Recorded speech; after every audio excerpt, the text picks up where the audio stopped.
வணக்கம். இது சூப்பர் 60 வழங்குவதற்காக நான் சிவரஞ்சனி. இன்றைய நாளில் அறிய வேண்டிய அத்தனை செய்திகளையும் 60 நிமிடங்களில் தரும் விறுவிறுப்பான தொகுப்பு. அந்த வகையில் முதலாவதாக தமிழ்நாட்டில் 11ஆம் வகுப்பு பொதுத் தேர்வு ரத்து செய்யப்படும் என்று அறிவிக்கப்பட்டுள்ளது.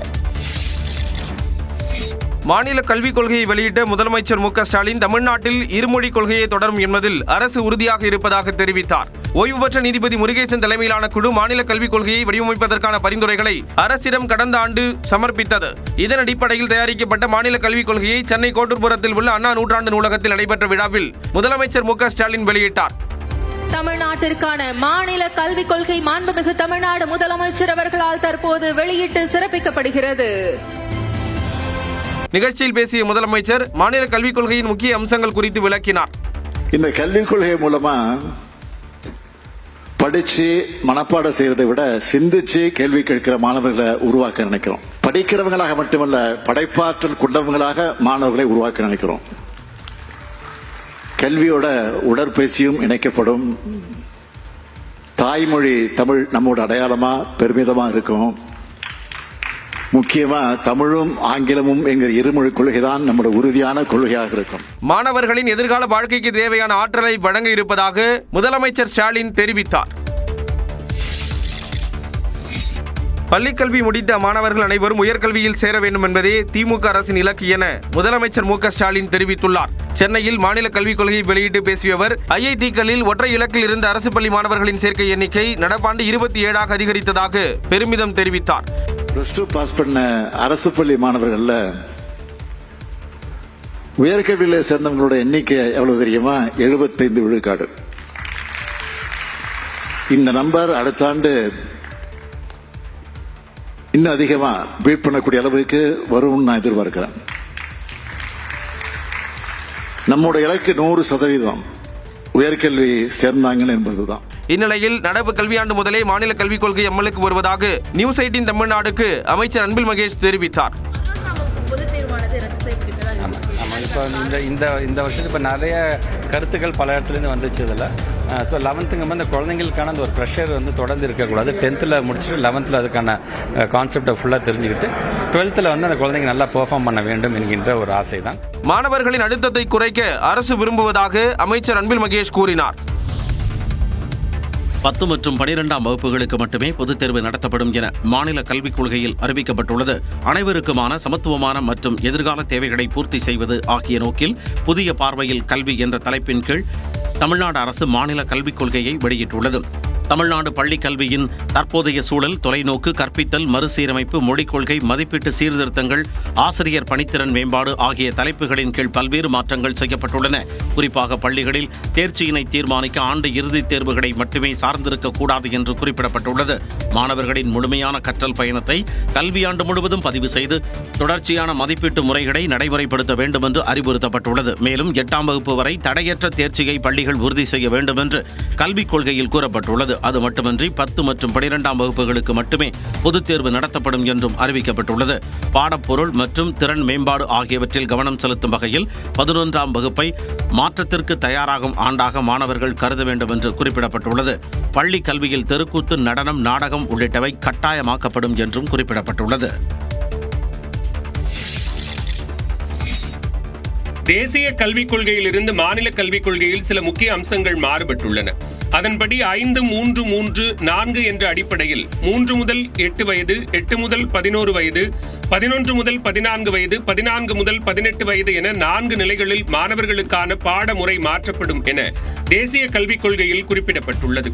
அதே சமயம் தமிழ்நாட்டில் 5-3-2-2 என்ற அடிப்படையில் 1 முதல் 5ஆம் வகுப்பு, 6 முதல் 8ஆம் வகுப்பு, 9, 10 மற்றும் +1, +2 என்ற நிலைகளில் கல்வி முறை தொடரும் என்று கூறப்பட்டுள்ளது. 3, 5 மற்றும் 8ஆம் வகுப்புகளுக்கு பொதுத் தேர்வுகள் நடத்தப்படும் என்று தேசிய கல்விக் கொள்கையில் அறிவிக்கப்பட்டுள்ளது. 8ஆம் வகுப்பு வரை தடையற்ற தேர்ச்சியை பள்ளிகள் உறுதி செய்ய வேண்டும் என்று மாநில கல்விக் கொள்கையில் குறிப்பிடப்பட்டுள்ளது. பள்ளி குழந்தைகள் 3 மொழிகளை படிக்க வேண்டும். அவற்றில் 2 மொழிகள் இந்திய மொழிகளாக இருக்க வேண்டும் என்று தேசிய கல்விக் கொள்கையில் வரையறுக்கப்பட்டுள்ளது. ஆனால் ஒவ்வொரு மாணவரையும் தமிழ் மற்றும் ஆங்கிலத்தில் பேசவும், படிக்கவும், புரிந்து கொள்ளவும் வைப்பதே முதன்மை நோக்கம் என்று மாநில கல்விக் கொள்கையில் குறிப்பிடப்பட்டுள்ளது. பள்ளிகளில் பகல் பொழுதில் கைத்தொழில் கற்றல், வாழ்க்கைக்கு தேவையான தொழில் கற்றல் ஆகியவை செயல்படுத்தப்படும் என தேசிய கல்விக் கொள்கை கூறுகிறது. பள்ளிக்கல்வியில் தெருக்கூத்து, நடனம், நாடகம் உள்ளிட்டவை கட்டாயமாக்கப்படும் என்று மாநில கல்விக் கொள்கை சுட்டிக்காட்டியுள்ளது. மாநில கல்விக் கொள்கைக்கு ஆதரவும் எதிர்ப்பும் கிளம்பியுள்ளது. தமிழ்நாட்டு மாணவர்களின் எதிர்காலத்திற்காக தொலைநோக்கு பார்வையுடன் மாநில கல்விக் கொள்கை உருவாக்கப்பட்டுள்ளதாக தமிழ்நாடு காங்கிரஸ் கமிட்டி தலைவர் செல்வ பெருந்தகை பாராட்டியுள்ளார். தனது எக்ஸ் பக்கத்தில் பதிவிட்டுள்ள அவர், மாநில கல்விக் கொள்கையின் சரியான அணுகுமுறை அனைத்து துறைகளிலும் நமது மாநிலத்தின் வளர்ச்சி மற்றும் மேம்பாட்டிற்கான திறனை கொடுக்கும் என நம்பிக்கை தெரிவித்துள்ளார். தமிழக கல்விக் கொள்கையானது தேசிய கல்விக் கொள்கையின் காப்பியாக உள்ளதாக பாஜக மாநில தலைவர் நயினார் நாகேந்திரன் விமர்சித்துள்ளார். தேசிய கல்விக் கொள்கையை அப்படியே காப்பி அடிச்சிருக்காங்க. 95% அப்படியே காப்பி அடிச்சுட்டு ஒரே ஒரு விஷயத்தை மட்டும் விட்டுருக்காங்க. அதாவது மும்மொழி கொள்கை மட்டும், அதை மட்டும் விட்டுட்டு மீதி பூரா அவங்க சொன்னது அப்படி நீ காப்பி அடித்து சொல்லியிருக்கிறாங்க. அவங்க கொண்டு வந்தது தேசிய கல்விக் கொள்கை, அது அப்படி அடிச்சாங்க, காப்பி அடிச்சிருக்காங்க. ஏற்கனவே நடைமுறையில் இருப்பதையே மாநில கல்விக் கொள்கையாக அறிவித்து அரைத்த மாவையே திமுக அரசு அரைத்திருப்பதாக மத்திய இணையமைச்சர் எல் முருகனும் விமர்சித்துள்ளார். தேசிய கல்விக் கொள்கையின் சமஸ்கிருத மொழி அணுகுமுறையில் இருந்து மாநில கல்விக் கொள்கை மாறுபட்டிருப்பதாக கல்வியாளர் பிரின்ஸ் கஜேந்திரபாபு தெரிவித்துள்ளார். நியூஸ் 18 தமிழ்நாடு தொலைக்காட்சிக்கு பேட்டியளித்த அவர், மாநில கல்விக் கொள்கையை இன்னும் மேம்படுத்த வேண்டும் என்றார். மாநில மொழியான தமிழும் தேவையின் அடிப்படையில் ஆங்கிலமும் இருக்கும். பிற மொழி பேசக்கூடிய மக்கள் இருப்பார்களே, ஆனால் அவர்கள் அவரவர் தாய்மொழியில் படிக்கக்கூடிய வாய்ப்புகளும் வசதிகளும் ஏற்படுத்தி தர முடியும் என்பதில் மொழிக் கொள்கையில் தெளிவு இருக்கு. குழந்தைகள் வாரிய தேர்வை அவர்கள் நன்றாக படித்து அவங்க அந்த தேர்வை எழுதுவதற்கு தேவையான அனைத்து வசதிகளும் செஞ்சு கொடுப்போம்னு சொல்லக்கூடிய இந்த விஷயங்கள் எல்லாமே பாராட்டக்கூடியது. மற்ற மாநிலங்களுக்கு முன்னோடியாக தமிழ்நாடு மாநில கல்விக் கொள்கை இருப்பதாக கல்வியாளர் ஜெயபிரகாஷ் காந்தி நியூஸ் 18 தமிழ்நாடு தொலைக்காட்சிக்கு அளித்த பேட்டியில் தெரிவித்தார். பட் எனக்கு தெரிஞ்சு தமிழ்நாட்டில் ஸ்டேட் போர்டு பொறுத்த வரைக்கும் 11th எக்ஸாம் ஒரு 12th 10th ஸ்டாண்டர்ட் சீரியஸா எடுத்த மாதிரி நம்முடைய மாணவர்கள் 11th எக்ஸாம் சீரியஸா எடுக்கல. தேர்வு 8வது வரைக்கும் தேர்வு இல்லாமையே நம்முடைய மாணவர்கள் ஏன் நீட்ல கூட ஆல் இண்டியா ரேங்க் வாங்கியிருக்காங்க, ஜேஇல வாங்கியிருக்காங்க. அப்ப எந்த இதுலயும் குறைபாடு வரலையே இது வரைக்கும். மத்திய அரசின் எதிர்ப்பை மீறி மாநில கல்விக் கொள்கையை நடைமுறைப்படுத்துவது தமிழ்நாடு அரசுக்கு சவாலாக இருக்கும் என்றும் ஜெயபிரகாஷ் காந்தி கூறினார். மாநில கல்விக் கொள்கை குறித்து பேச திமுகவுக்கு தகுதி கிடையாது என அதிமுக முன்னாள் அமைச்சர் பொன்னையன் தெரிவித்துள்ளார். மாநில கல்விக் கொள்கை என்பதை பொறுத்தவரைக்கும் திமுகவுக்கு சம்பந்தமே இல்லை. மும்மொழி கொள்கையை கொண்டு வருவதற்கு அச்சாணியாக ஆணிவேராக விளங்கியது கருணாநிதியினுடைய திமுக. காங்கிரஸ் இதை நாடு மறக்கவில்லை. இதனிடையே 11ஆம் வகுப்பு பொதுத் தேர்வை ரத்து செய்துள்ளதன் மூலம் நீட், ஜேஇஇ தேர்வுகளில் தமிழ்நாடு மாணவர்கள் வெற்றி பெற முடியாத நிலை ஏற்படும் என அண்ணா பல்கலைக்கழக முன்னாள் துணைவேந்தர் பாலகுருசாமி தெரிவித்துள்ளார். அவர் வெளியிட்டுள்ள அறிக்கையில், தமிழ்நாடு அரசு வெளியிட்டுள்ள மாநில கல்விக் கொள்கை நன்றாக எழுதப்பட்டுள்ளதாகவும், ஆனால் அதை செயல்படுத்துவதற்கான எந்த செயல் திட்டமும் இல்லை என கூறியுள்ளார். 11ஆம் வகுப்பு பொதுத் தேர்வு மதிப்பெண்களை உயர்கல்வி சேர்க்கைக்கும் பயன்படுத்த வேண்டும் என தமிழ்நாடு அரசை கேட்டுக் கொண்டுள்ளார். பாமக உட்கட்சி விவகாரம் குறித்து உரிமையியல் நீதிமன்றத்தை அணுக உயர்நீதிமன்றம் அறிவுறுத்தியுள்ளது. அன்புமணி தலைமையில் நடைபெறும் பொதுக்குழு கூட்டத்திற்கு தடையில்லை என சென்னை உயர்நீதிமன்றம் உத்தரவிட்டுள்ளது. பாமகவில் தந்தை மகன் பிரச்சினைக்கு மத்தியில் சென்னையை அடுத்த மாமல்லபுரத்தில் இன்று பொதுக்குழு கூட்டம் நடைபெறும் என அக்கட்சியின் தலைவர் அன்புமணி ராமதாஸ் அறிவித்திருந்தார். இதை எதிர்த்து ராமதாஸ் தரப்பு பொதுச் செயலாளர் முரளி சங்கர் சென்னை உயர்நீதிமன்றத்தில் வழக்கு தொடுத்திருந்தார். இந்த வழக்கு நீதிபதி ஆனந்த் வெங்கடேஷ் முன்பு விசாரணைக்கு வந்தபோது அன்புமணி மற்றும் ராமதாஸ் ஆகியோரை தனது அறையில் தனியாக சந்தித்து பேச விரும்புவதாக அழைப்பு விடுத்தார். அதன் பேரில் அன்புமணி நேரில் ஆஜரான நிலையில் உடல்நல காரணங்களால் ராமதாஸ் காணொலி காட்சி வாயிலாக பங்கேற்றார். இதைத் தொடர்ந்து வழக்கு விசாரணைக்கு வந்தபோது பொதுக்குழுவை கூட்ட நிறுவனருக்கே அதிகாரம் உள்ளதாக ராமதாஸ் தரப்பில் வாதிடப்பட்டது. அன்புமணி தரப்பில் கட்சி விதிகளின்படியே பொதுக்குழு கூட்டப்பட்டுள்ளதாக தெரிவிக்கப்பட்டது. இருதரப்பு வாதங்களையும் கேட்ட நீதிபதி பொதுக்குழுவுக்கு தடை விதிக்க கோரிய மனுவை தள்ளுபடி செய்து தீர்ப்பளித்தார். மேலும் உட்கட்சி விவகாரம் தொடர்பாக உரிமையியல் நீதிமன்றத்தை அணுகலாம் எனவும் நீதிபதி தீர்ப்பில் குறிப்பிட்டார். ராமதாஸ் அன்புமணி இடையே ஏற்பட்ட துரதிருஷ்டவசமான ஈகோ காரணமாகவே பிரச்சனை ஏற்பட்டிருப்பதாக நீதிபதி ஆனந்த் வெங்கடேஷ் தனது தீர்ப்பில் தெரிவித்துள்ளார். பாமக பொதுக்குழுவுக்கு தடை விதிக்க கோரிய மனுவை தள்ளுபடி செய்தது ஏன் என நீதிபதி தீர்ப்பு விவரத்தில் குறிப்பிட்டுள்ளார். அதில் ராமதாசும் அன்புமணியும் தந்தை மகனாக கட்சி மற்றும் மக்களின் நலனுக்காக பல ஆண்டுகள் ஒன்றாக உழைத்ததால் இருவருக்கும் இடையே மத்தியஸ்தம் செய்ய முடிவெடுத்ததாக தெரிவித்துள்ளார். காணொலி மூலம் ஆஜரான ராமதாஸ் அன்புமணியுடன் பேச விரும்பவில்லை என தெரிந்த பிறகு வழக்கு தகுதியின் அடிப்படையில் விசாரிக்க முடிவெடுக்கப்பட்டதாகவும் உட்கட்சி உட்கட்சி விவகாரம் என்பதால் மனுதாரரும் எதிர்மனுதாரரும் எழுப்பிய அனைத்து வாதங்களையும் கவனத்தில் கொள்ள வேண்டியது இல்லை என்றும் சுட்டிக்காட்டியுள்ளார். உள்ளரங்க கூட்டமாக இந்த பொதுக்குழு நடப்பதால் காவல்துறை அனுமதி தேவையில்லை என்று கூறிய நீதிபதி பொதுக்குழுவுக்கு தடை விதிக்க எந்த காரணமும் இல்லாததால் மனு தள்ளுபடி செய்யப்படுவதாக தீர்ப்பில் கூறியுள்ளார். பொதுக்குழு சட்டவிரோதமாக கூட்டப்பட்டுள்ளதா, புதிய தலைவர் தேர்ந்தெடுக்கப்படுவாரா ஆகியவற்றை சிவில் வழக்கில்தான் தீர்மானிக்க முடியும் என்றும், உட்கட்சி விவகாரம் தொடர்பாக உரிமையில் நீதிமன்றத்தை அணுகலாம் எனவும் நீதிபதி தீர்ப்பில் குறிப்பிட்டுள்ளார். பொதுக்குழு கூட்டத்திற்கு தடையில்லை என்ற தீர்ப்பு நீதிக்கும் அறத்திற்கும் கிடைத்த வெற்றி என பாமக தலைவர் அன்புமணி தெரிவித்துள்ளார். இது தொடர்பாக தனது எக்ஸ் பக்கத்தில் பதிவிட்டுள்ள அவர், மாமல்லபுரத்தில் இன்று காலை 11 மணிக்கு திட்டமிட்டபடி பாமக பொதுக்குழு கூட்டம் நடைபெறவுள்ளதாக தெரிவித்துள்ளார். கட்சியின் வளர்ச்சிப் பணிகள் குறித்து இன்றைய கூட்டத்தில் விவாதித்து முடிவெடுக்க உள்ளதாகவும், ஜனநாயக முறையில் விவாதிப்பதற்காக காத்திருப்பதாகவும் குறிப்பிட்டு பாமக நிர்வாகிகளுக்கு அவர் அழைப்பு விடுத்துள்ளார். முன்னதாக செய்தியாளர்களிடம் பேசிய பாமக வழக்கறிஞர் பாலு நிறுவனருக்கான அதிகாரங்கள் குறித்து விளக்கினார். அவர் ஆலோசனைகளை சொல்லலாம், அந்த ஆலோசனை ஏற்கப்படலாம் அல்லது அதுக்கு வேறு மாற்றி செய்யலாம். அவர் அந்த அடிப்படையில் பார்க்கின்ற பொழுது உச்சபட்ச அதிகாரம் கட்சியில் பொதுக்குழுவுக்கு மட்டும்தான் இருக்கிறது. கட்சியினுடைய விதி அடிப்படையில் ஒரே ஒரு விதி 13 மட்டும்தான் அவருடைய பணிகள் என்ன என்பது குறித்து சொல்லப்பட்டிருக்கிறது. பொதுச் செயலாளர் தான் பொதுக்குழுவுக்கு அழைப்பு விடுக்க முடியும் எனவும், தலைவர் தான் தலைமை தாங்க முடியும் என்றும் பாலு தெரிவித்தார். போலி வாக்காளர்கள் குறித்து அமைச்சர் துரைமுருகனின் விமர்சனத்திற்கு இபிஎஸ் பதிலடி கொடுத்துள்ளார். முறைகேடான வாக்காளர் பட்டியல் திருத்தம் குறித்து இதுவரை வாய் திறக்காத எடப்பாடி பழனிசாமி நாட்டு வாக்காளர்களையும் டெல்லியில் அடமானம் வைக்க துணிந்து விட்டாரா என்று திமுக பொதுச் செயலாளர் துரைமுருகன் கேள்வி எழுப்பியுள்ளார். இது தொடர்பாக அறிக்கை வெளியிட்டுள்ள அவர், பொய்களை கட்டவிழ்த்து ஆட்சியை பிடித்த பாஜக நாட்டை தொடர்ந்து ஆள்வதற்கு எத்தனையோ குறுக்கு வழிகளை கையாண்டு வருவதாக விமர்சித்துள்ளார். மேலும் தங்களால் வெற்றி பெறவே முடியாத மாநிலங்களில் ஜனநாயகத்தை அழிக்க பாஜக துடிப்பதாகவும் துரைமுருகன் குற்றம் சாட்டியுள்ளார்.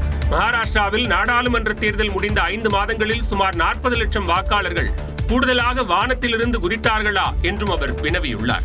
தமிழ்நாட்டில் அடுத்த ஆண்டு சட்டமன்ற தேர்தல் நடைபெற உள்ள நிலையில் தேர்தல் ஆணையத்தின் சிறப்பு வாக்காளர் திருத்த நடைமுறை மிகப்பெரிய பாதிப்பை ஏற்படுத்தும் என்றும் துரைமுருகன் குறிப்பிட்டுள்ளார். ஜனநாயகத்திற்கும் தமிழ்நாட்டு மக்களின் அரசியல் உரிமைக்கும் மிகப்பெரிய அச்சுறுத்தலை ஏற்படுத்தும் இந்த விவகாரத்தில் எதிர்க்கட்சித் தலைவர் எடப்பாடி பழனிசாமி வாய்மூடி கள்ள மௌனம் காத்து தமிழ்நாட்டிற்கு மிகப்பெரிய துரோகத்தை செய்து கொண்டிருப்பதாக விமர்சித்துள்ளார். தமிழ்நாட்டில் அரசியல் ரீதியாக போராடி வெற்றி பெற முடியாதவர்கள் குறுக்கு வழியில் வெல்லலாம் என்று கனவு கண்டால் அது ஒருபோதும் நடக்காது என்றும் துரைமுருகன் தெரிவித்துள்ளார். தமிழ்நாட்டில் போலி வாக்காளர்களை சேர்க்க திமுக தான் துடித்துக் கொண்டிருப்பதாக அமைச்சர் துரைமுருகனுக்கு அதிமுக பொதுச் செயலாளர் எடப்பாடி பழனிசாமி பதிலளித்துள்ளார். எடப்பாடி பழனிசாமி மக்களை காப்போம், தமிழகத்தை மீட்போம் என்ற பெயரில் தமிழ்நாடு முழுவதும் சுற்றுப்பயணம் மேற்கொண்டு வருகிறார்.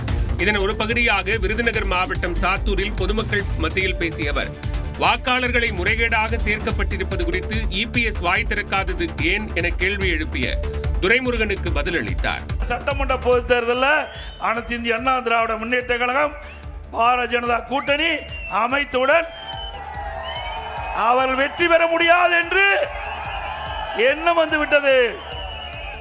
அதனால் தான் மடைமாற்றம் செய்வதற்காக இப்படிப்பட்ட அறிக்கை வெளியிட்டிருக்கிறார். திரு துரைமுருகன் அவர்களே, சிந்தித்து பார்க்க வேண்டும். ஆட்சி அதிகாரம் உங்கள் கையில் இருக்கின்றது. நீங்கள் தான் போலி வாக்காளரை சேர்ப்பதற்கு துடித்துக் கொண்டிருக்கின்றீர்கள். நீதிமன்றத்தை நாடி அதிமுக போலி வாக்காளர்களை நீக்க நடவடிக்கை எடுத்து வருவதாகவும் எடப்பாடி பழனிசாமி தெரிவித்தார். அதிமுக ஆட்சிக்கு வந்தால் பட்டாசு மற்றும் அச்சு தொழிலை பாதுகாக்க நடவடிக்கை எடுக்கப்படும் என்று எதிர்க்கட்சித் தலைவரும் அதிமுக பொதுச் செயலாளருமான எடப்பாடி பழனிசாமி உறுதியளித்தார். மக்களை காப்போம், தமிழகத்தை மீட்போம் என்ற பரப்புரையொட்டி விருதுநகர் மாவட்டம் சிவகாசியில் பட்டாசு தொழிலாளர்களுடன் கலந்துரையாடிய இபிஎஸ் பட்டாசு தொழிலாளர்களின் குறைகளை கேட்டறிந்தார். மேலும் பட்டாசு உற்பத்தியாளர்கள், அச்சக உரிமையாளர்கள், தீப்பெட்டி உற்பத்தியாளர்கள் உள்ளிட்ட பல்வேறு வணிகர்களை சந்தித்து தொழில் வளர்ச்சி மேற்கொள்வது குறித்து கேட்டறிந்தார். அப்போது பேசிய எடப்பாடி பழனிசாமி, அதிமுக ஆட்சியில் பட்டாசு தொழிலை பாதுகாக்க நடவடிக்கை எடுக்கப்பட்டதாகவும், மீண்டும் ஆட்சிக்கு வந்ததும் பட்டாசு மற்றும் காலண்டர் உற்பத்தி தொழிலை பாதுகாக்க தேவையான நடவடிக்கை எடுக்கப்படும் என்றும் இபிஎஸ் கூறினார். இதனைத் தொடர்ந்து அச்சகத்தில் ஆய்வு நடத்திய எடப்பாடி பழனிசாமி அச்சக உற்பத்தி பணிகள் குறித்தும் அதில் உள்ள குறைகள் குறித்தும் கேட்டறிந்தார். திமுக மாவட்ட செயலாளர்கள் கூட்டம் வரும் 13ஆம் தேதி சென்னை அண்ணா அறிவாலயத்தில் நடைபெறும் என்று அறிவிக்கப்பட்டுள்ளது. ஓரணியில் தமிழ்நாடு என்ற உறுப்பினர் சேர்க்கையை திமுக தலைவரும் முதலமைச்சருமான மு.க. ஸ்டாலின் கடந்த மாதம் 1ஆம் தேதி தொடங்கி வைத்தார். இதன்படி திமுக நிர்வாகிகள் வீடு வீடாக சென்று திமுக அரசின் சாதனைகளை எடுத்துக் கூறி உறுப்பினர் சேர்க்கையில் ஈடுபட்டு வருகின்றனர். வரும் 15ஆம் தேதிக்கு பிறகு தமிழ்நாடு முழுவதும் நிறைவு நிகழ்ச்சிகளை நடத்தவும் திமுக தலைமை உத்தரவிட்டிருந்தது. இந்நிலையில் வருகின்ற 13ஆம் தேதி சென்னையில் உள்ள திமுக தலைமை அலுவலகமான அண்ணா அறிவாலயத்தில் திமுக மாவட்ட செயலாளர்கள் கூட்டம் நடைபெறும் என பொதுச் செயலாளர் துரைமுருகன் அறிவித்துள்ளார். அதில் ஓரணியில் தமிழ்நாடு உறுப்பினர் சேர்க்கை தொடர்பாக விவாதிக்கப்படும் என்று துரைமுருகன் கூறியுள்ளார். தவேக மாநாட்டுக்கு கர்ப்பிணி பெண்கள் மற்றும் குழந்தைகளுக்கு அனுமதி இல்லை என்று அறிவிக்கப்பட்டுள்ளது. மதுரையில் நடைபெறவுள்ள தவேகவின் மாநில மாநாட்டை ஒட்டி பல்வேறு கட்டுப்பாடுகளை அக்கட்சி வெளியிட்டுள்ளது. தமிழக வெற்றிக் கழகத்தின் 2வது மாநில மாநாடு வருகிற 21ஆம் தேதி மதுரை பாரபத்தியில் நடைபெற உள்ளது. இதற்காக பிரம்மாண்டமாக ஏற்பாடுகள் நடைபெற்று வருகின்றன.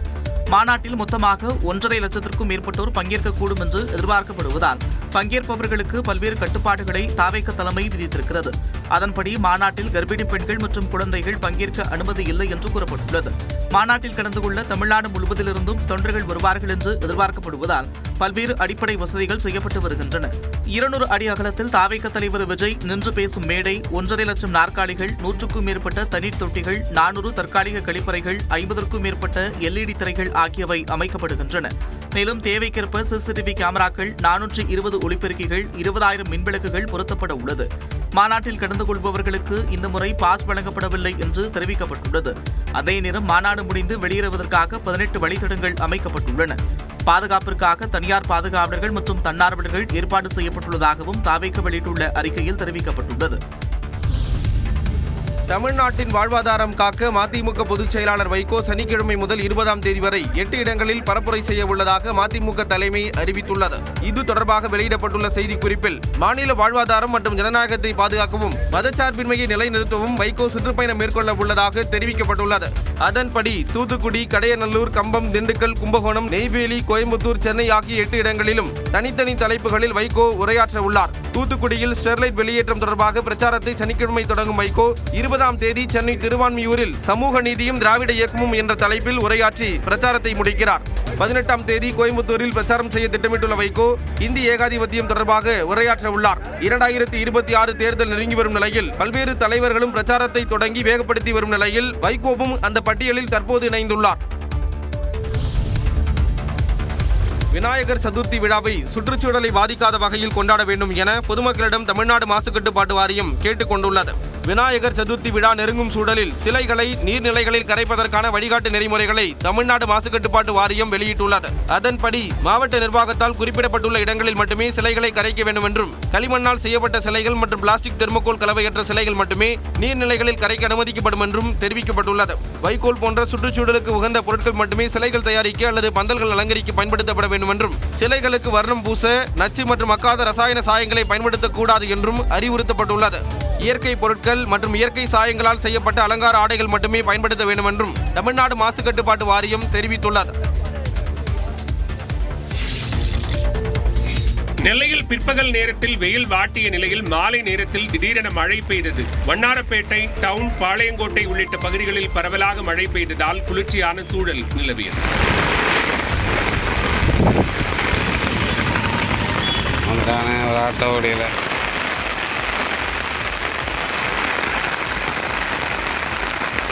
அதேபோன்று திண்டுக்கல் மற்றும் அதன் சுற்றுவட்டார பகுதிகளில் 1 மணி நேரத்திற்கும் மேலாக இடி மின்னலுடன் கனமழை பெய்தது. தாடிக்கொம்பு, அகரம், சின்னாலப்பட்டி, சிறுநாயக்கன்பட்டி உள்ளிட்ட பகுதிகளில் பெய்த மழையால் தாழ்வான பகுதிகளில் வெள்ளநீர் பெருக்கெடுத்து ஓடியது.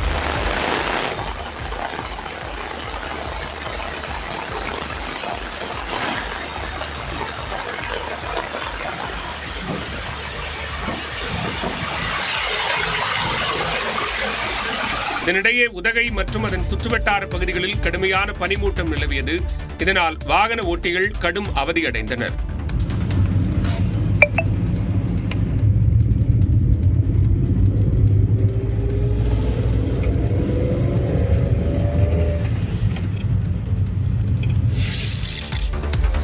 சிவகங்கை மாவட்டம் சிங்கமுனரி மற்றும் அதன் சுற்றுவட்டார பகுதிகளில் 1 மணி நேரத்திற்கு மேலாக கனமழை வெளுத்து வாங்கியது. கிருங்காக்கோட்டை, செல்லியம்பட்டி, எஸ்பி மங்கலம், காலாப்பூர் உள்ளிட்ட பகுதிகளில் சூறைக்காற்றுடன் பெய்த மழையால் குளிர்ச்சியான சூழல் உருவானது.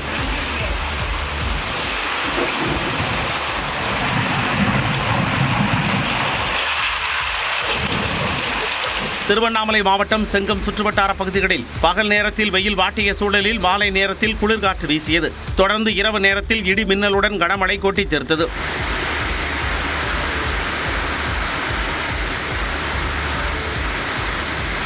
அதேபோல தருமபுரி மாவட்டத்தில் அரூர் மற்றும் அதன் சுற்றுவட்டார பகுதிகளான மருதிப்பட்டி, மோட்டூர், ஈச்சம்பாடி, கருத்தம்பட்டி உள்ளிட்ட பகுதிகளில் கனமழை பெய்தது. திடீரென பெய்த மழையால் பொதுமக்கள் மகிழ்ச்சி அடைந்தனர்.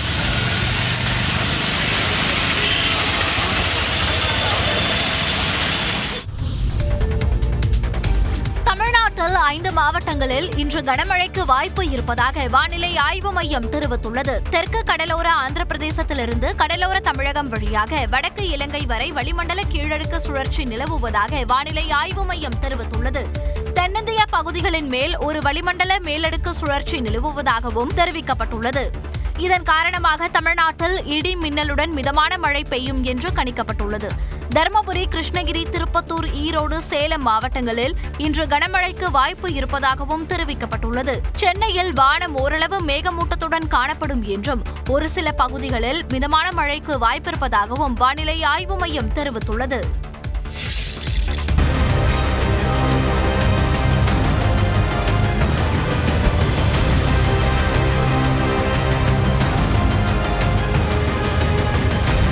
திருப்பத்தூர் மாவட்டம் ஆம்பூரில் அதிமுகவினர் வைத்த பேனர் காற்றில் பறந்து 2 சக்கர வாகனத்தில் சென்றவர்களை கடல் அலை போல சுருட்டிய சம்பவம் பொதுமக்களிடையே அச்சத்தை ஏற்படுத்தியது. மக்களை காப்போம், தமிழகத்தை மீட்போம் என்ற பெயரில் பரப்புரையில் ஈடுபட்டு வரும் அதிமுக பொதுச் செயலாளர் எடப்பாடி பழனிசாமி வரும் 13 மற்றும் 14ஆம் தேதி திருப்பத்தூர் மாவட்டத்திற்கு செல்கிறார். அவரை வரவேற்பதற்காக அக்கட்சியின் நிர்வாகிகள் ஆம்பூர் புறவழிச்சாலையில் உள்ள மேம்பாலத்தில் பேனரை ஒட்டி வைத்ததாக தெரிகிறது. இந்நிலையில் காற்றில் கிழிந்த அந்த பேனர் சாலையில் 2 சக்கர வாகனத்தில் சென்றவர்கள் மீது விழுந்தது.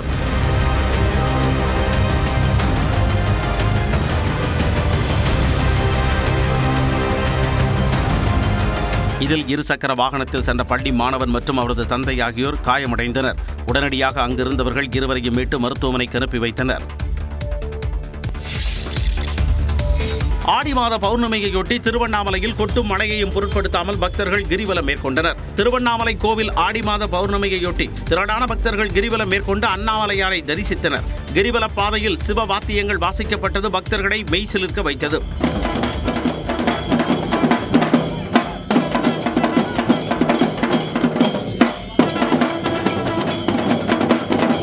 கூட பரவாயில்ல, இன்னும் கொஞ்சம் பாத்ரூம் இன்னும் நல்லா இருந்தா பரவாயில்ல. கொஞ்சம் கம்மியா இருக்கு. இருக்கிறது கூட்டம் அதிகமா தான் ஆகுது. பரவாயில்ல. உலக புகழ்பெற்ற தஞ்சை பெரிய கோவிலில் பக்தி முழக்கத்துடன் பக்தர்கள் கிரிவலம் மேற்கொண்டனர்.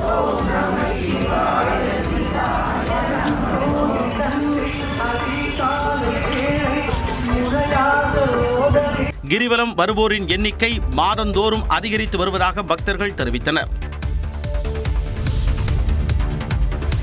இந்தியாவுக்கு 50% அமெரிக்கா வரி விதித்துள்ள நிலையில் பிரதமர் மோடி ரஷ்ய அதிபர் புதினை தொலைபேசியில் தொடர்பு கொண்டு பேசினார். மேலும் இந்தியாவில் நடைபெறவிருக்கும் ரஷ்யா இந்தியா மாநாட்டுக்கும் அழைப்பு விடுத்தார். இந்தியாவிலிருந்து இறக்குமதி செய்யப்படும் பொருட்களுக்கு 25% வரி விதித்த அமெரிக்க அதிபர் டிரம்ப் ரஷ்யாவிலிருந்து ஆயுதம் மற்றும் எண்ணெய் வாங்குவதை இந்தியா நிறுத்தாததால் மேலும் 25% வரி விதித்தார். இதனால் ஜவுளி, தோல் உள்ளிட்ட இந்திய பொருட்களை அமெரிக்காவுக்கு அனுப்புவதில் சிக்கல் ஏற்பட்டது. இந்த நிலையில் ரஷ்ய அதிபர் விளாடிமிர் புதினை தொலைபேசி வாயிலாக அழைத்து பிரதமர் நரேந்திர மோடி பேசினார். இது குறித்து எக்ஸ் பக்கத்தில் பதிவிட்டுள்ள பிரதமர் மோடி, புதினுடன் இருநாட்டு உறவை வலுப்படுத்துவது குறித்து பேசியதாகவும் உக்ரைன் போரின் தற்போதைய நிலை குறித்து புதின் எடுத்துரைத்ததாக தெரிவித்துள்ளார். மேலும் இந்த ஆண்டு இறுதியில் இந்தியாவில் நடைபெறவிருக்கும் இந்தியா ரஷ்யா மாநாட்டுக்கு புதின் வருவதை ஆவலுடன் காத்திருப்பதாக தெரிவித்துள்ளார். 50% வரி தொடர்பாக இந்தியா அமெரிக்கா இடையே இணக்கமற்ற சூழ்நிலை காணப்படும் நிலையில் இந்தியா ரஷ்யாவுடன் நட்பு பாராட்டுவது சர்வதேச அரசியலில் முக்கியத்துவம் பெற்றுள்ளது. அமெரிக்காவின் அலாஸ்கா மாகாணத்தில் ரஷ்ய அதிபர் புதினை வரும் வெள்ளிக்கிழமை சந்திக்க இருப்பதாக அந்நாட்டு அதிபர் டிரம்ப் அதிகாரப்பூர்வமாக அறிவித்துள்ளார். ரஷ்யா உக்ரைன் இடையிலான போர் 3 ஆண்டுகளை கடந்தும் நீடித்து வரும் நிலையில் அதனை முடிவுக்கு கொண்டுவர அமெரிக்க அதிபர் டிரம்ப் தீவிரம் காட்டி வருகிறார். இரு தரப்பிலும் நடத்தப்பட்ட பேச்சுவார்த்தையில் போர் நிறுத்தத்திற்கு உக்ரைன் ஒப்புக்கொண்ட போதும் ரஷ்யா இறங்கி வரவில்லை. இதனால் அதிருப்தி அடைந்த டிரம்ப் இன்றைக்குள் ரஷ்யா போரை நிறுத்தவில்லை என்றால் கடும் விளைவுகளை சந்திக்க நேரிடும் என்று எச்சரித்தார். மேலும் அந்நாட்டுடன் வணிகம் செய்து வருவதாக கூறி இந்தியாவிற்கு கூடுதல் வரியும் விதித்திருந்தார். இந்நிலையில் அமெரிக்காவின் அலாஸ்கா மாகாணத்தில் ரஷ்ய அதிபர் புதினை வரும் வெள்ளிக்கிழமை சந்திக்க இருப்பதாக டிரம்ப் அறிவித்துள்ளார். இதன் மூலம் 10 ஆண்டுகளுக்கு பிறகு ரஷ்ய அதிபர் புதின் அமெரிக்காவிற்கு செல்ல உள்ளார். இதனிடையே அமெரிக்க அதிபர் டிரம்பை ரஷ்ய தலைநகர் மாஸ்கோவிற்கு அழைக்க திட்டமிட்டுள்ளதாக புதினின் உதவியாளர் யூரி உஷாகோவ் தெரிவித்துள்ளார். மரக்காணம் புதுச்சேரி இடையே 4 வழி சாலைகள் அமைப்பதற்கு மத்திய அமைச்சரவை கூட்டத்தில் ஒப்புதல் அளிக்கப்பட்டுள்ளது. பிரதமர் மோடி தலைமையில் மத்திய அமைச்சரவை கூட்டம் நடைபெற்ற நிலையில் மரக்காணம் புதுச்சேரி இடையே 2157 கோடி ரூபாய் செலவில் 4 வழிச்சாலை அமைக்க ஒப்புதல் அளிக்கப்பட்டது. இதன் மூலம் கிழக்கு கடற்கரை சாலையில் 46 கிலோமீட்டர் தூரத்தை 20 நிமிடங்களில் கடந்து செல்ல முடியும். மேலும் பிரதம மந்திரி உஜ்வாலா யோஜனா திட்டத்தின் கீழ் எரிவாயு மானியம் வழங்குவதற்கு 12,000 கோடி வழங்கவும் முடிவு செய்யப்பட்டது. எரிவாயு மானியம் வழங்கும் எண்ணெய் நிறுவனங்களுக்கு 30,000 கோடி ரூபாய் வழங்கவும் ஒப்புதல் அளிக்கப்பட்டுள்ளது. இவை தவிர தொழில்நுட்ப கல்வி நிறுவனங்களின் மேம்பாட்டிற்காக 4,200 கோடி ரூபாயும், அசாம் திரிபுரா வளர்ச்சிக்காக சிறப்பு நிதியாக 4,250 கோடி ரூபாயும் வழங்க மத்திய அமைச்சரவையில் முடிவு செய்யப்பட்டது.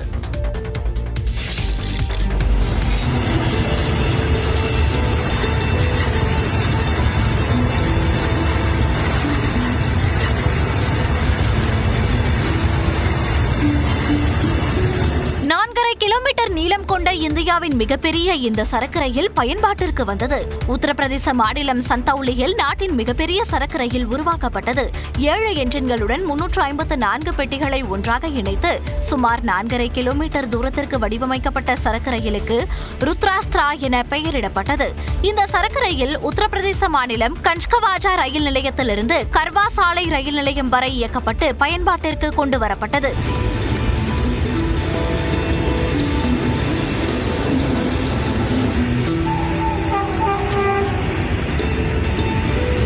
200 கிலோமீட்டர் தொலைவை இந்த சரக்கு ரயில் 5 மணி நேரத்தில் சென்றடைந்தது. அதாவது 4.5 கிலோமீட்டர் நீளம் கொண்ட இந்த சரக்கு ரயில் 1 மணி நேரத்திற்கு சரியாக 40 கிலோமீட்டர் வேகத்தில் பயணிக்கும் திறன் கொண்டுள்ளது.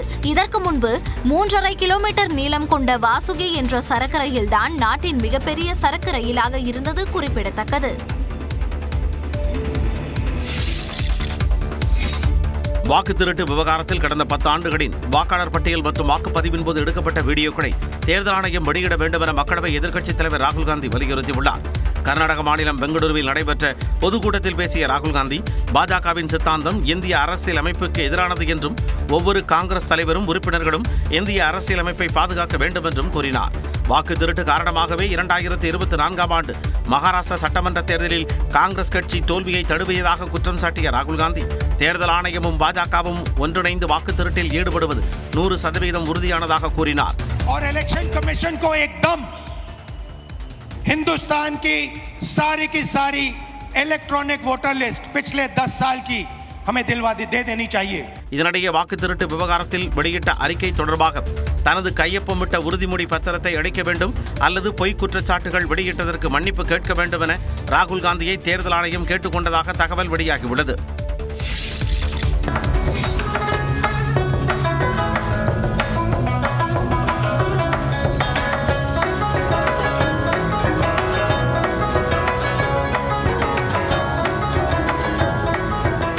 விளக்கு விழாவால் அமெரிக்காவின் பிலடெல்பியாவின் வானம் மாயாஜால வண்ணங்களில் ஒளிர்ந்த காட்சிகளே இவை. துடிப்பான கடல்வாழ் உயிரினங்கள் முதல் 200 அடி நீளமுள்ள டிராகன் வரை வண்ணமயமான விளக்குகள் பிராங்க்லின் சதுக்கம் பகுதியை ஒளிரும் அதிசய பூமியாக மாற்றியுள்ளது.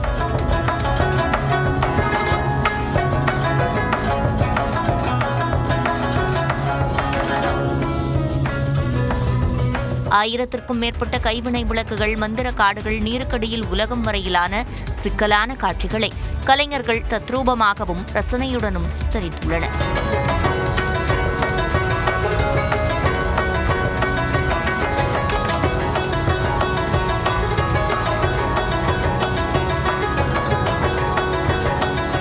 தொடர்ந்து 8வது ஆண்டாக நடைபெறும் இந்த பிலடெல்பியா சீன விளக்கு திருவிழா வழக்கம் போல் உள்ளூர்வாசிகள் மற்றும் சுற்றுலா பயணிகளுக்கு கண்களுக்கு விருந்து படைக்கும் வகையில் அமைந்துள்ளது.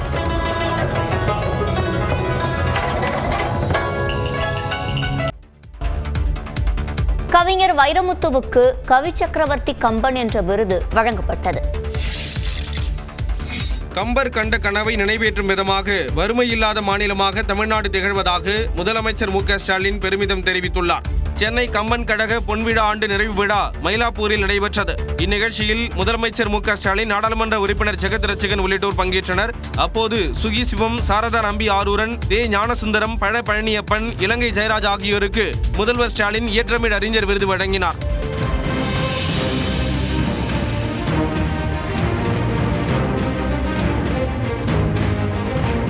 அதேபோல கவிஞர் வைரமுத்துவுக்கு கவி சக்கரவர்த்தி கம்பன் விருது வழங்கி கௌரவித்தார்.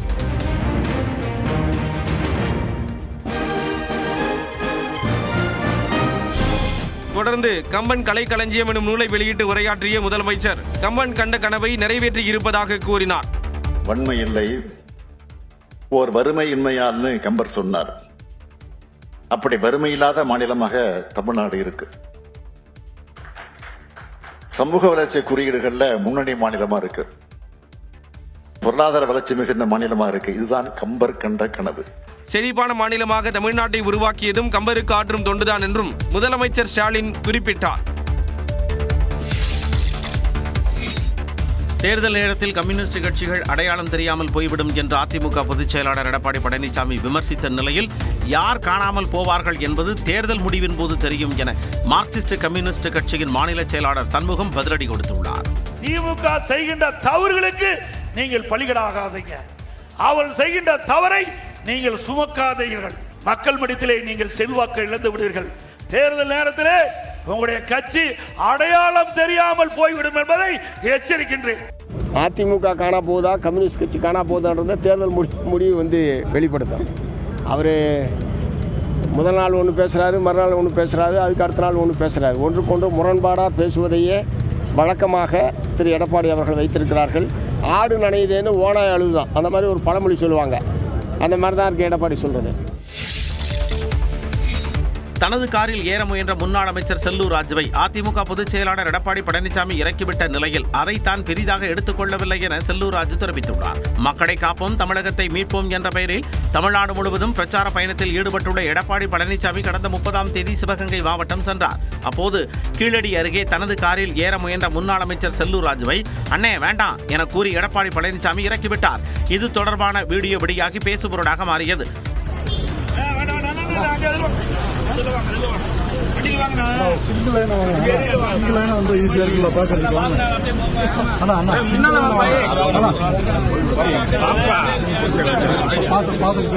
இந்நிலையில் காரில் ஏற்கனவே ஆட்கள் இருந்ததால் தான் இபிஎஸ் தன்னை வேறு வாகனத்தில் வரச் சொன்னதாகவும் தனக்கு எந்த மரியாதை குறைவும் ஏற்படவில்லை என்று முன்னாள் அமைச்சர் செல்லூர் ராஜு விளக்கம் தந்துள்ளார். அதிமுக பொதுச் செயலாளர் எடப்பாடி பழனிசாமிக்கு தன் மீது எந்த வருத்தமும் இல்லை என்றும் அவர் கூறியதை தான் பெரிதாக எடுத்துக் கொள்ளவில்லை என்றும் செல்லூர் ராஜு நியூஸ் 18 தமிழ்நாடு தொலைக்காட்சிக்கு விவரித்துள்ளார்.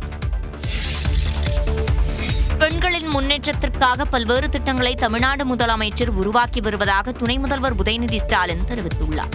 சென்னை ராயப்பேட்டை YMCA மைதானத்தில் தொழிலாளர் நலன் மற்றும் திறன் மேம்பாட்டுத் துறையின் சார்பில் நடைபெற்ற நிகழ்ச்சியில் கலந்து கொண்ட உதயநிதி ஸ்டாலின் 100 பெண்கள் மற்றும் திருநங்கை ஓட்டுநர்களுக்கு தலா 1 லட்சம் ரூபாய் மானியத்துடன் புதிய ஆட்டோ வாகனங்களை வழங்கினார்.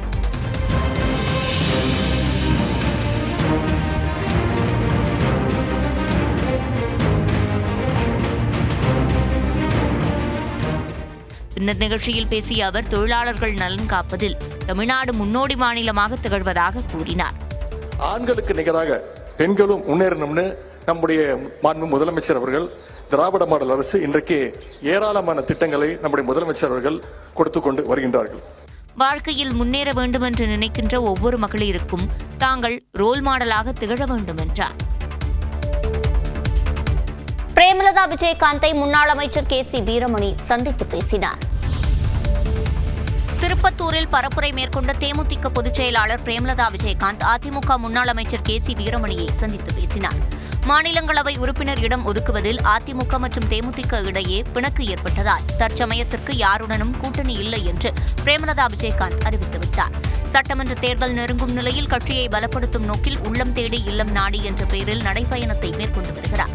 முன்னதாக உடல்நலம் பாதிக்கப்பட்டு வீடு திரும்பிய முதலமைச்சர் ஸ்டாலினை பிரேமலதா விஜயகாந்த் நேரில் சந்தித்து நலம் விசாரித்தார். இதனால் திமுக பக்கம் தேமுதிக சாய்கிறதா என்ற கேள்வி எழுந்ததற்கு மரியாதை நிமித்தமான சந்திப்பு என்று பிரேமலதா பதிலளித்திருந்தார். இந்நிலையில் திருப்பத்தூரில் பரப்புரை மேற்கொண்ட பிரேமலதா அதிமுக முன்னாள் அமைச்சர் KC வீரமணியை சந்தித்துள்ளார். இந்த சந்திப்பின் போது தேமுதிக பொருளாளர் LK சுதீஷ், இளைஞரணி செயலாளர் விஜயபிரபாகரன் ஆகியோர் உடனிருந்தனர்.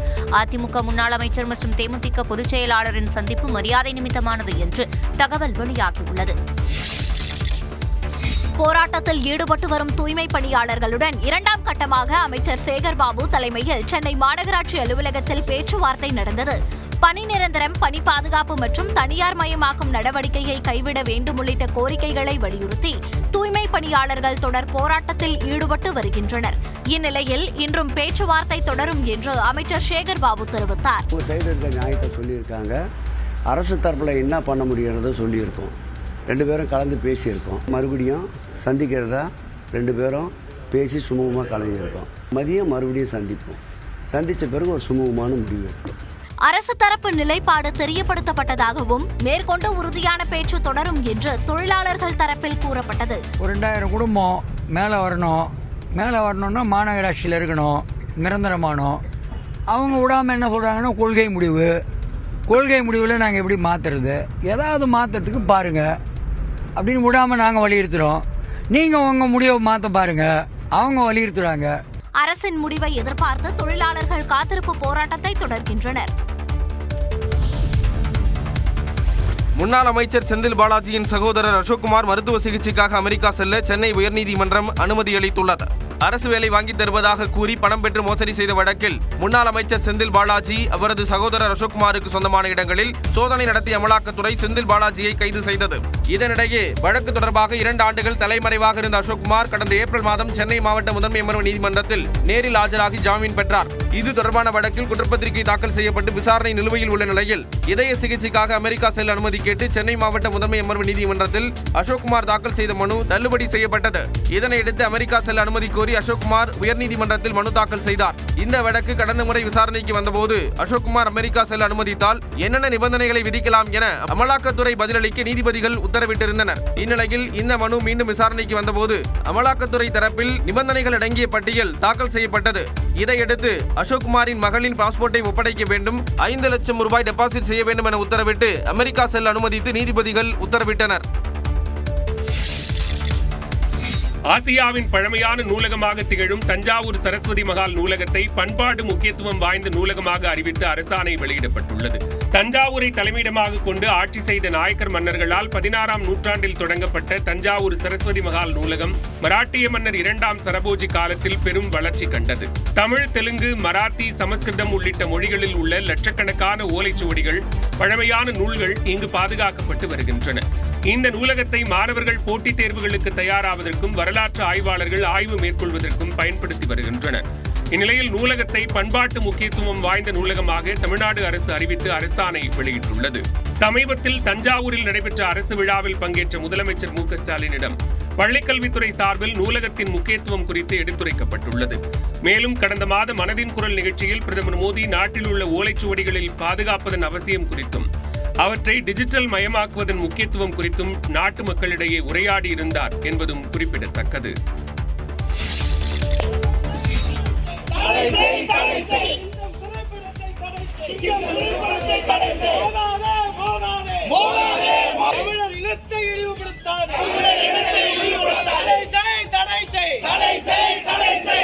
திரைப்படத்தை தடை செய். சேலத்தில் எதிர்ப்பை மீறி கிங்டம் படத்தை திரையிட்ட திரையரங்கை நாம் தமிழர் கட்சியினர் முற்றுகையிட்ட காட்சிகள் தான் இவை.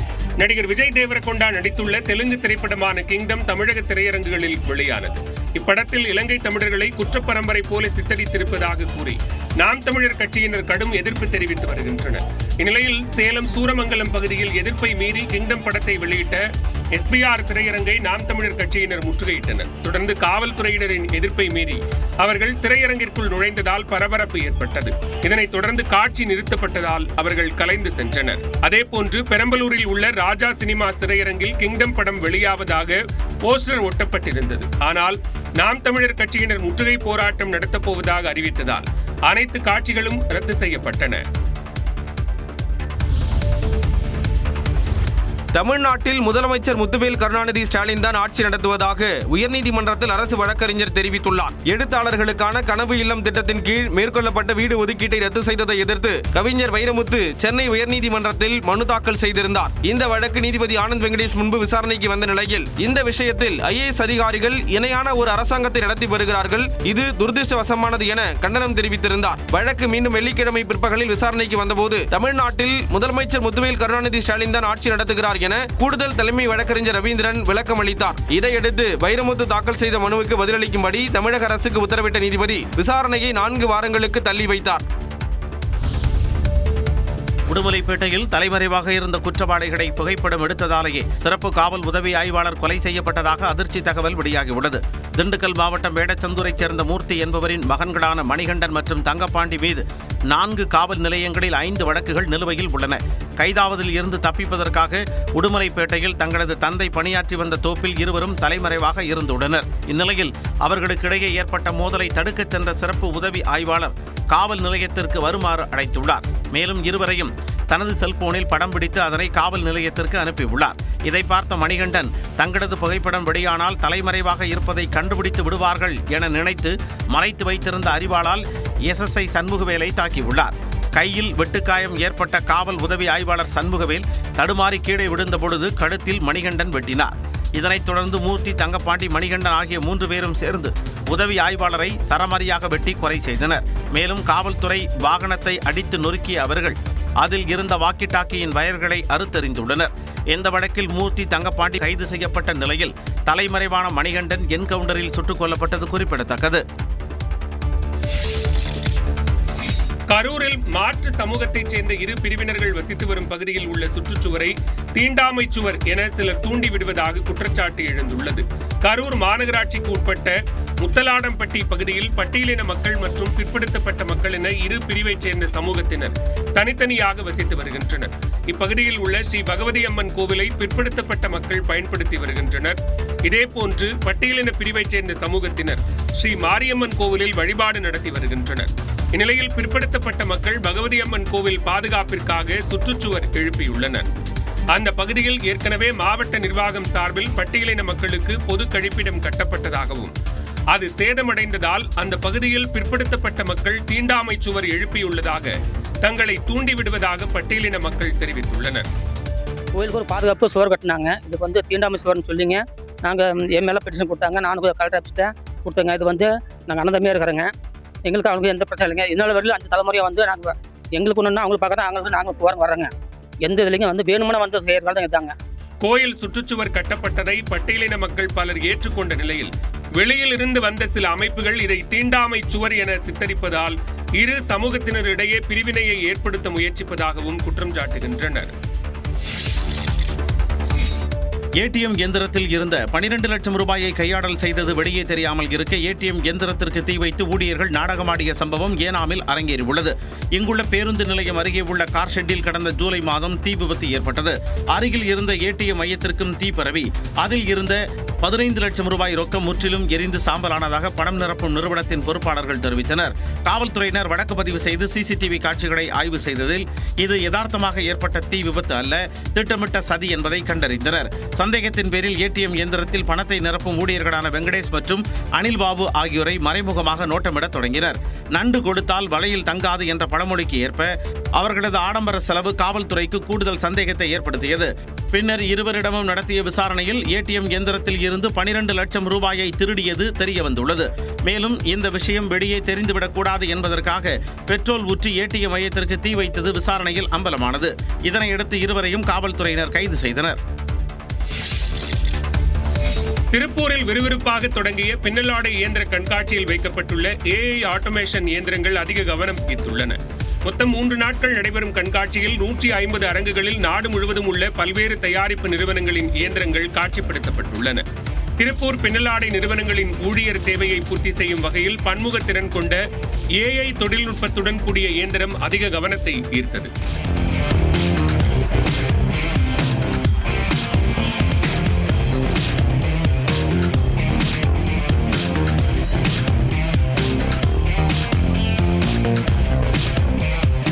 பின்னலாடை துறையிலும் ஏஐ தொழில்நுட்பத்தை புகுத்த புதிய வகை இயந்திரங்கள் 10 லட்சம் ரூபாய் விலையில் வர உள்ளதாக தொழிலதிபர்கள் கூறினர்.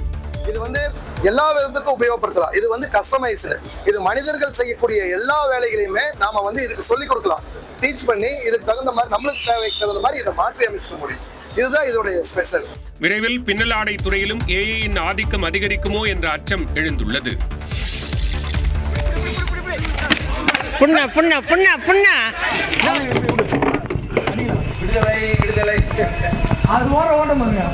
திருவண்ணாமலை அருகே தலையில் மாட்டிக்கொண்ட பிளாஸ்டிக் டப்பாவால் செய்வதறியாமல் தவித்து வந்த நாய்க்கு விடுவுகாலம் கொடுத்துள்ளனர் இந்த தீயணைப்பு வீரர்கள்.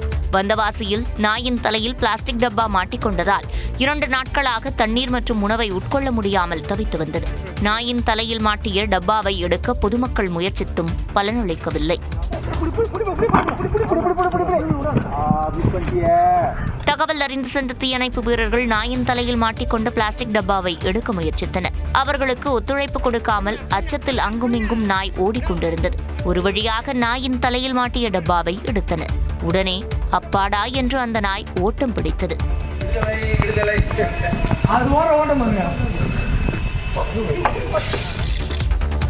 அரியலூர் மாவட்டம் ஜெயங்கொண்டம் அருகே உயர்நீதிமன்றம் அனுமதி இருந்தும் குலதெய்வ கோவில் நேர்த்திக்கடன் செலுத்த அனுமதி மறுத்ததாக போலீசார் மற்றும் குறிப்பிட்ட சமூக மக்களை கண்டித்து பொதுமக்கள் மற்றும் விசிகாவினர் போராட்டத்தில் ஈடுபட்டனர்.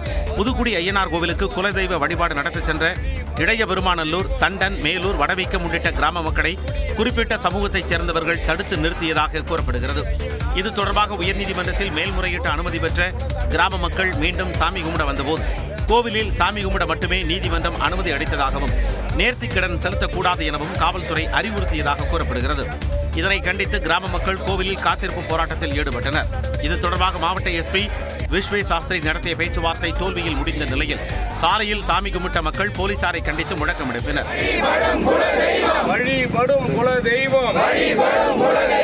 மேலும் இந்த விவகாரம் தொடர்பாக நீதிமன்றத்தில் முறையிடப் போவதாக கிராம மக்கள் தெரிவித்தனர்.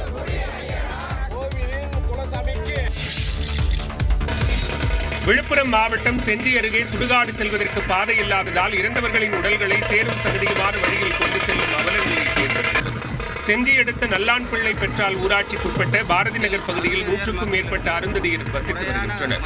இப்பகுதி மக்கள் கடந்த 20 ஆண்டுகளாக சுடுகாடு பாதை கேட்டு அரசு அதிகாரிகள், அமைச்சர், எம்எல்ஏ என அனைவரிடமும் மனு அளித்தும் தீர்வு இல்லை என்கின்றனர். இந்த மழை காலத்தை நாங்கள் எடுத்துன்னு போக இப்ப கூட பாதை வசதி கிடையாது. இப்போ நீங்க பிரேத எடுத்தும் போது பாருங்க, கண்ணீர் விடுங்க. எங்களுக்கு அவ்வளவு வேதனையா இருக்கு. தயவு செய்து எங்களுக்கு அருந்ததிய மக்களுக்கு இந்த மயான பாதை போட்டு கொடுத்தீங்க கோடி புண்ணியமா இருக்கும். இந்நிலையில் அப்பகுதியைச் சேர்ந்த ஒருவர் உயிரிழந்ததை தொடர்ந்து அவரது உடலை மழைநீர் தேங்கியுள்ள சேரும் சகதியுமான வயலில் கொண்டு செல்லும் நிலை ஏற்பட்டது. எனவே மாவட்ட நிர்வாகம் இப்பிரச்சனையில் கவனம் செலுத்தி சுடுகாடு பாதை அமைத்து தர வேண்டும் என அப்பகுதி மக்கள் கோரிக்கை விடுத்துள்ளனர்.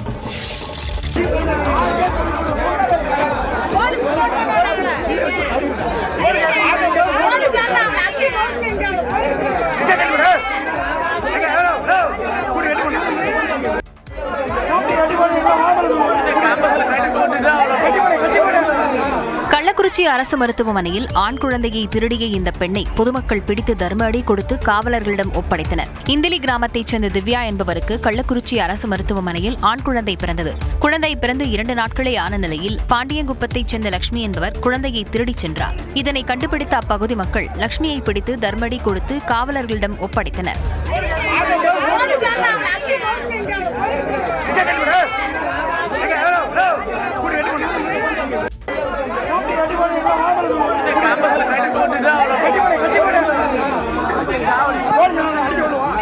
லட்சுமியை காவல் நிலையத்துக்கு அழைத்துச் செல்ல காவலர்கள் முற்பட்ட போது மருத்துவமனையிலேயே வைத்து விசாரிக்க கோரி பொதுமக்கள் மறியலில் ஈடுபட்டனர். விசாரணையில் லட்சுமிக்கு திருமணமாகி 5 ஆண்டுகளாகியும் குழந்தை இல்லாததால் கணவர் வேறு திருமணம் செய்து கொள்ளப் போவதாக மிரட்டியது தெரியவந்தது.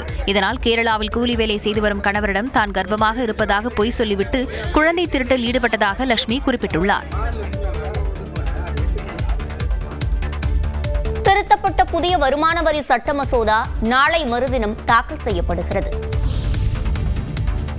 புதிய வருமான வரி சட்ட மசோதாவை திரும்பப் பெறுவதாக மத்திய அரசு அறிவித்துள்ளது. 2025-26 நிதியாண்டிற்கான மத்திய பட்ஜெட் கூட்டத்தொடர் கடந்த பிப்ரவரி மாதம் நடந்தபோது புதிய வருமான வரி மசோதாவை மத்திய நிதியமைச்சர் நிர்மலா சீதாராமன் மக்களவையில் தாக்கல் செய்தார். இதற்கு எதிர்க்கட்சிகள் கடும் எதிர்ப்பு தெரிவித்தன.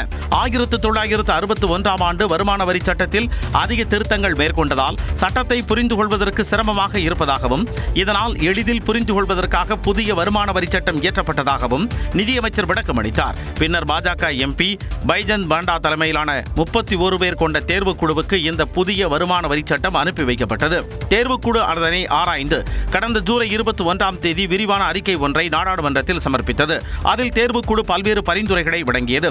இதனையடுத்து புதிய வருமான வரி சட்ட மசோதாவை திரும்பப் பெறுவதாக மத்திய அரசு அறிவித்துள்ளது. மேலும் தேர்வுக்குழு பரிந்துரைகளை உள்ளடக்கிய வருமான வரி சட்ட மசோதாவின் புதிய பதிப்பு ஆகஸ்ட் 11ஆம் தேதி பரிசீலனைக்காக அறிமுகப்படுத்தப்படும் எனவும் தெரிவித்துள்ளது. டெல்லியில் பிரதமர் நரேந்திர மோடியை திமுக நாடாளுமன்ற குழு தலைவர் கனிமொழி நேரில் சந்தித்தார். நாடாளுமன்ற வளாகத்தில் உள்ள பிரதமர் அலுவலகத்தில் நடைபெற்ற இந்த சந்திப்பில் தனது தொகுதி சார்ந்த கோரிக்கைகளை பிரதமர் மோடியிடம் வலியுறுத்தியதாக கனிமொழி தெரிவித்துள்ளார். குறிப்பாக தூத்துக்குடி வஉசி துறைமுகத்தில் ஏற்றுமதி மையம் அமைக்க பிரதமரிடம் வலியுறுத்தியதாக கனிமொழி தனது எக்ஸ் பக்கத்தில் குறிப்பிட்டுள்ளார். மேலும் தூத்துக்குடி விமான நிலைய விரிவாக்கத்திற்கு உறுதுணையாக இருந்ததற்கு பிரதமருக்கு நன்றி கூறியதாகவும் கனிமொழி தெரிவித்துள்ளார். நடப்பு மழைக்கால கூட்டத்தொடர் தொடங்கியதிலிருந்து பல்வேறு எம்பிக்கள் அடுத்தடுத்து பிரதமர் மோடியை சந்தித்து தத்தமது தொகுதி குறித்த கோரிக்கைகளை முன்வைத்து வருவது குறிப்பிடத்தக்கது.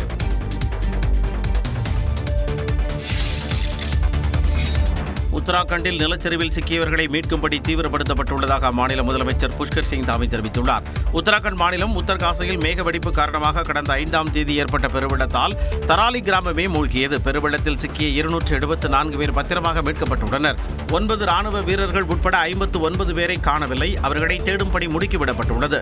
ராணுவம், விமானப்படை, தேசிய மாநில பேரிடர் மீட்புப் படைகள், மாநில காவல்துறை இணைந்து இரவு பகலாக தராலி கிராமத்தில் மீட்புப் பணியில் ஈடுபட்டு வருகின்றனர். இந்நிலையில் மீட்புப் பணிகளை பார்வையிட்ட முதலமைச்சர் புஷ்கர் சிங் தாமி வெள்ளத்தால் பாதிக்கப்பட்ட மக்களுக்கு தேவையான நிவாரண உதவிகள் வழங்கப்படும் என்றும் போர்க்கால அடிப்படையில் மீட்புப் பணிகள் மேற்கொள்ளப்பட்டுள்ளதாகவும் கூறினார். சுமார் 30 அடி உயரத்திற்கு சகதி தேங்கியுள்ள நிலையில் மோப்ப நாய்கள் உதவியுடன் பெருவெள்ளம் பாதித்த பகுதிகளில் தேடுதல் பணி தீவிரப்படுத்தப்பட்டுள்ளது. முதற்கட்டமாக கிராமத்திற்கு தேவையான சாலை, குடிநீர், மின்சார தேவைகளை தொடங்க நடவடிக்கை எடுக்கப்பட்டுள்ளதாக மீட்புப் படையினர் தெரிவித்துள்ளனர். உத்தராகண்டில் வரும் 12ஆம் தேதி வரை கனமழை எச்சரிக்கை விடுக்கப்பட்டுள்ள நிலையில் மீட்புப் படையினர் தயார் நிலையில் இருப்பதாக மாநில அரசு தெரிவித்துள்ளது.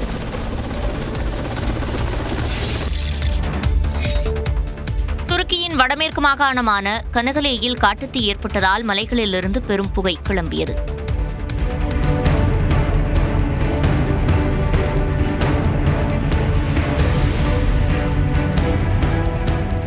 மருத்துவமனைக்கு அருகே ஏற்பட்ட காட்டுத்தீயின் தீப்பிழம்புகள் வேகமாக பரவியதால் அதனை விரைந்து அணைக்கும் தீயணைப்புத் துறையினர் முயற்சியில் பின்னடைவு ஏற்பட்டது.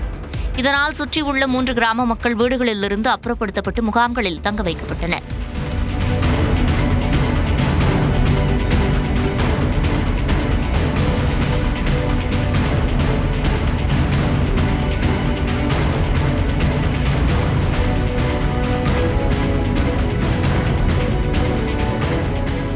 முப்பது தீயணைப்பு வாகனங்களோடு 4 ஹெலிகாப்டர்கள் மூலம் தண்ணீரை ஊற்றி அணைக்கும் முயற்சியில் தீயணைப்பு, வனத்துறை மற்றும் மீட்புத்துறை பணியாளர்கள் ஈடுபட்டுள்ளனர். புகைமூட்டம் விண்ணை முட்டியதால் உள்ளூர் விமான நிலையம் நேற்று இரவு வரை மூடப்பட்டிருந்தது.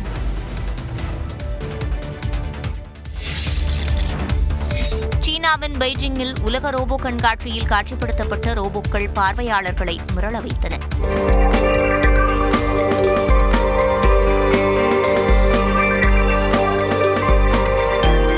நான்கு நாள் கண்காட்சியில் 100க்கும் மேற்பட்ட ரோபோ நிறுவனங்கள் தங்கள் சமீபத்திய தொழில்நுட்பங்கள் மற்றும் தயாரிப்புகளை காட்சிப்படுத்தியுள்ளன.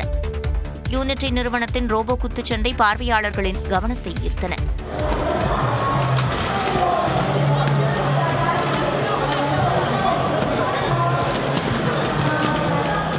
ரோபோக்கள் தனது பேட்டரியை மாற்றிக்கொள்ளும் வகையில் வடிவமைக்கப்பட்டுள்ளதால் இவை 24 மணி நேரமும் தடையின்றி செயல்பட முடியும்.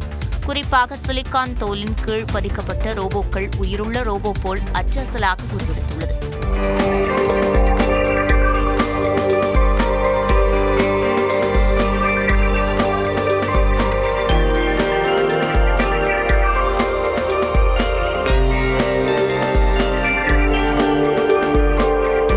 ரோபோ தொழில்நுட்பத்தின் வளர்ச்சி எதிர்காலத்தில் மேலும் பல துறைகளில் ரோபோக்களின் பயன்பாட்டிற்கு வழிவகுக்கும் என்று எதிர்பார்க்கப்படுகிறது.